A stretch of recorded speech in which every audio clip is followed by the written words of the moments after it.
मैं पूछ रहा हूँ, हाँ। इस बिजनेस में लोग आते तो बहुत है, लेकिन कोई 1 महीना, कोई 2 महीना, कोई 4 महीना, कोई साल भर में इस बिजनेस को क्यों कर जाता है? बहुत बढ़िया सवाल किया सर आपने।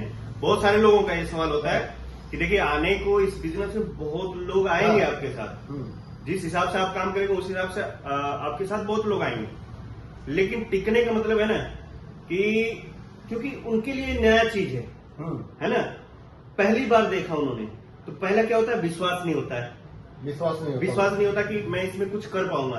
और दूसरा चीज ये है कि धैर्य नहीं है, क्योंकि ये नेटवर्क का बिजनेस है। जब तक आपके नीचे और हमारे नीचे नेटवर्क नहीं बनेगा, लोगों का खरीदारी नहीं होगी, लोगों को लगता है उनको मार्केट में कोई बता देता है तो वो लोग क्यों कर देते हैं। जब खरीदारी नहीं होगी तो क्या होगा कि उनको ये लगेगा कि नहीं यार हमारा बिजनेस, तो क्योंकि उनको ये लगता है कि नहीं हम ज्वाइन कर लेंगे और बिजनेस हमारा चलने लग गया, उड़ने लग जाएगा। नहीं, ऐसा नहीं होता। जब तक लोगों का नेटवर्क नहीं बनेगा तब तक पैसा नहीं आएगा, और उनको लगता है कि हम इसमें आ गए और पैसा आना शुरू हो जाएगा। और तीसरा सबसे बड़ी चीज है कि कुछ चंपा लाल लोग मिल जाते हैं मार्केट में, सबसे बड़ी कमी। हाँ, कि बोलते हैं कि मैंने किया था, मैं करके छोड़ दिया, मैं 4 कंपनी किया, मैं 10 कंपनी किया, मैं 15 साल से 10 कंपनी में किया।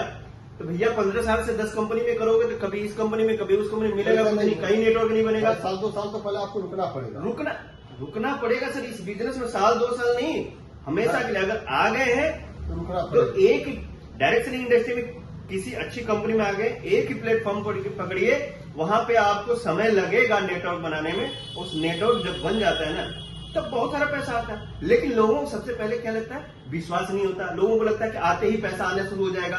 क्यों भाई? सही बात है। क्योंकि नौकरी नहीं है ना कि आप जॉब में गए, अगले महीने आपके हाथ में तनख्वाह आ गया। हम नेटवर्क मार्केटिंग इंडस्ट्री को छोड़िए, अगर कोई बिजनेस भी करते हैं, कोई दुकान भी खुलता है, तो कम से कम किसी भी बिजनेस को चलने में 3 साल तो ऐसे ही हमारा बिजनेस है। इस बिजनेस में आप 3 साल, कम से कम 3 साल तो दीजिए, कम से कम 3 साल। इसके बाद तो आपको अब आप 3 साल में, हाँ, देने का मतलब ये कि काम करिए। आपको मीटिंग में आना पड़ेगा, आपको सेमिनार में आना पड़ेगा, तो जाना नहीं चाहिए, आपको सेमिनार में आना पड़ेगा, आपको ट्रेनिंग में आना पड़ेगा, आपको हर एक इवेंट में आना पड़ेगा। और यही लोग नहीं करते, क्योंकि बोलते हैं मुझे तो सब आता है, और मुझे हर मीटिंग में तो एक ही चीज बोलते हैं, अरे भैया आप आइए, आपकी टीम भी लाइए, कुछ लोगों को, नए लोगों को लाइए, सीखते रहेंगे, आपका बिजनेस बढ़ता रहेगा। यही प्रॉब्लम है सर। ठीक है सर, ठीक है।